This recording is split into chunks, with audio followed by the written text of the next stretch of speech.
24x7 news Bengal আপনারা দেখছেন 13ই November. এই মুহূর্তে আমি রয়েছি গিরিশ পার্কের ত্রিবেণী সংঘের জগদ্ধাত্রী পুজো মণ্ডপ প্রাঙ্গণ। দেখতে দেখতে হয়ে গেল জগদ্ধাত্রী পূজার। আজকে মাকে এখানে বিদায় জানানোর পালা, আর সেই বিদায় মুহূর্ত আমরা তুলে ধরছি আপনাদের কাছে।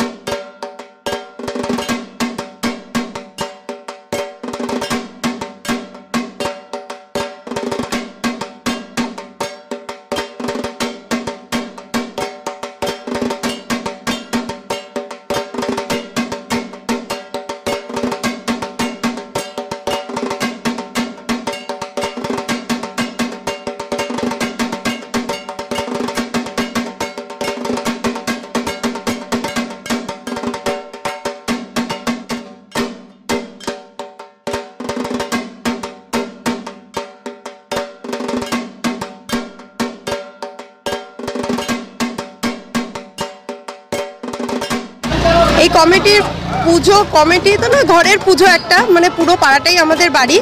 হ্যাঁ, তো সেই সব কিছু নিয়ে মানে দুর্গাপুজো যেরমভাবে আমাদের খুব উৎসবে ভালোভাবেই কেটেছে, সেইভাবে আমাদের আজকে জগদ্ধাত্রী মায়ের পুজো খুব ভালোভাবে এই কটা দিন আমরা কাটিয়েছি দুর্গাপুজোর মতন করেই।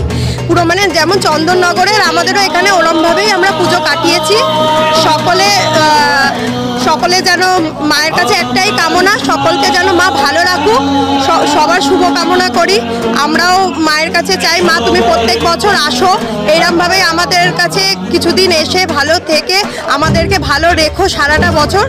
এই আজকের পর এই আবার একটা বছরের প্রতীক্ষা মায়ের জন্য, আবার মা কবে আসবেন। বলার একটাই কথা, যে উদ্দেশ্যে নিয়ে আমাদের পুজো করাটা, আজকে পাড়া প্রতিবেশী ছোট ছোট বাচ্চাদের থেকে নিয়ে বয়স্ক মা বোনরা, ঠাকুর দাদা ঠাকুমা সবাইকে নিয়ে আজকে সবাইকে আনন্দ দিতে পেরেছি আমরা ত্রিবেণী সংঘর পক্ষ থেকে। এই আনন্দটা যেন প্রত্যেক বছর আমরা সবাইকে দিতে পারি, পুরো পাড়াকে পরিবেশকে সবাইকে নিয়ে একসঙ্গে আনন্দ করতে পারি পুজো নিয়ে। পুজোটা আমাদের একটা উদ্দেশ্য হচ্ছে একটা আনন্দ করা, পুরো পাড়া প্রতিবেশীকে নিয়ে ঘরে ঘরে ভোগ পাঠানো, ঘরে ঘরে সবাইকে ডাকা, একটা সিঁদুর খেলা, সবাইকে নিয়ে আনন্দ করা। এবারে আমাদের কিছুক্ষণ পরে রাত্রে আমাদের সন্ধ্যেবেলা এবার আমাদের মায়ের বিসর্জন বেরোবে।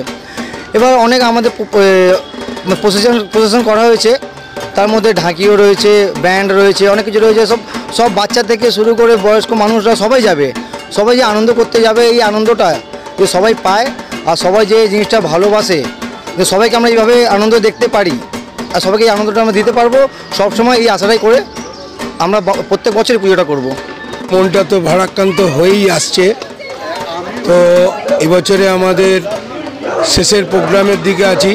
বিরাট বর্ণাঢ্য শোভাযাত্রা সহকারে আমরা প্রতিমাকে গঙ্গার পক্ষে নিয়ে যাব, আর আগামী বছরের জন্য আহ্বান জানাবো যে মা আগামী বছর ভালোভাবে যেন আবার তোমাকে আগমন করতে পারি।